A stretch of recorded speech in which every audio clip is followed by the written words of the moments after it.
In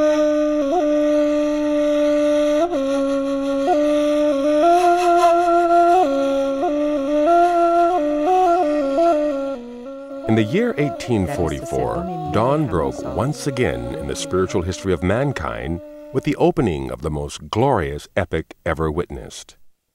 On May 23rd of that year, the Baha'i era was born, when a young man in Shiraz declared that he was none other than the promised Ghaim, the high prophet or Messiah, so eagerly awaited by the faith of Islam.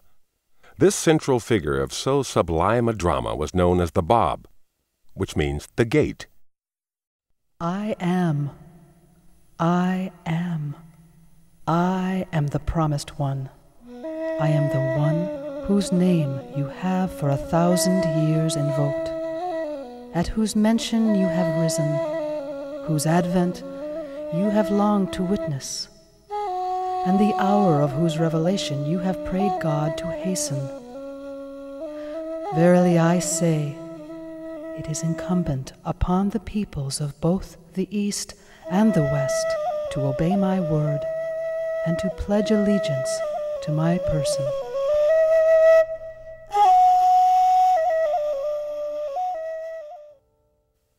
The Bab was summoned finally to Tabriz by the Grand Vizier, who issued an order for the immediate assembly of the ecclesiastical dignitaries. Their avowed purpose was to arraign the Bab and deliberate on the steps to be taken for the elimination of his so-called heresy. Their hidden agenda was to consider the most effective means, once and for all, to extinguish the flames of the Bab's pervasive power. The historian Nabil records the events of the previous evening. That night, the face of the Bab was aglow with joy, a joy such as had never shone from his countenance. He said, "Tomorrow will be the day of my martyrdom. Would that one of you might now arise and with his own hands end my life. I prefer to be slain by the hand of a friend rather than by that of the enemy." Tears rained from our eyes as we heard him express that wish. We shrank, however, at the thought of taking away with our own hands so precious a life. We refused and remained silent.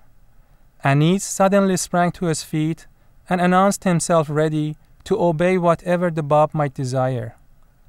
As soon as we had intervened and forced him to abandon that thought, the Bab declared, "This same youth who hath risen to comply with my wish will, together with me, suffer martyrdom. Him will I choose to share with me its crown."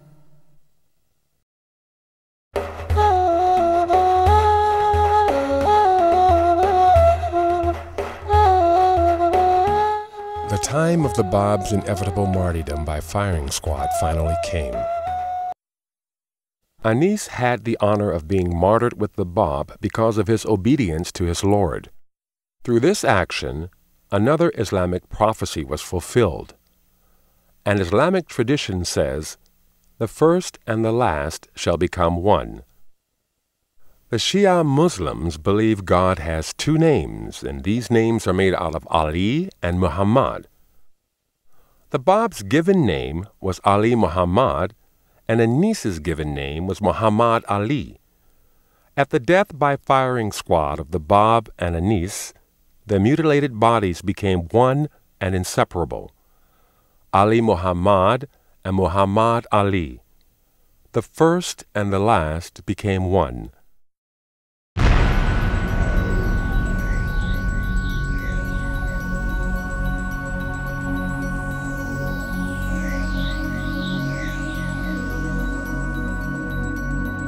This is the story of love, a fierce love like a fire, a great love that could never die.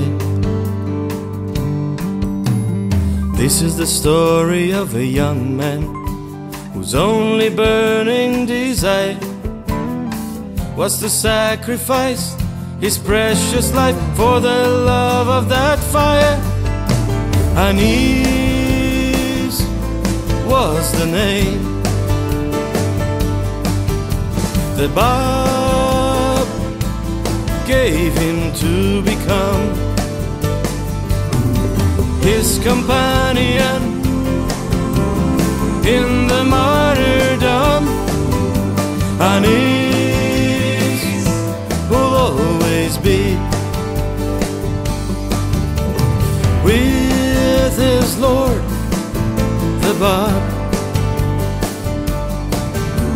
And in the darkest nights, his star will shine up bright.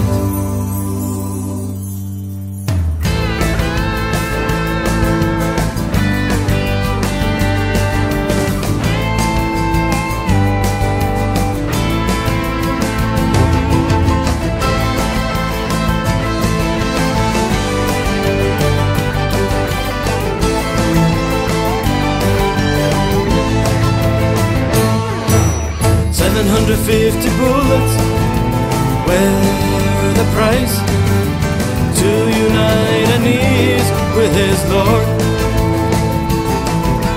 There's no limit to sacrifice when the goal is love. 750 bullets were the price to unite a knees with his Lord. There's no limit to sacrifice when the goal is love. There's no limit to sacrifice when the goal is love. The goal is love. When the goal is love.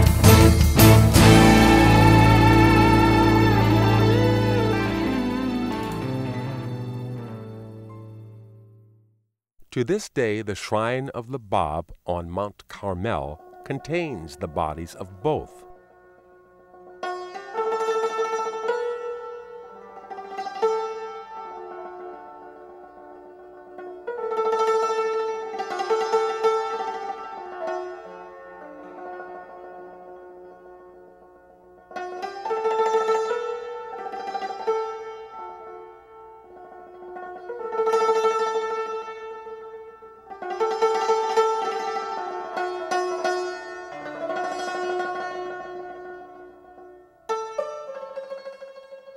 The Bab who is Gaim and Mehdi, the return of John the Baptist and Elijah, who was to manifest the perfection of Moses, the radiance of Jesus, and the patience of Job, had appeared, had proclaimed his cause, had been persecuted mercilessly, and had died gloriously.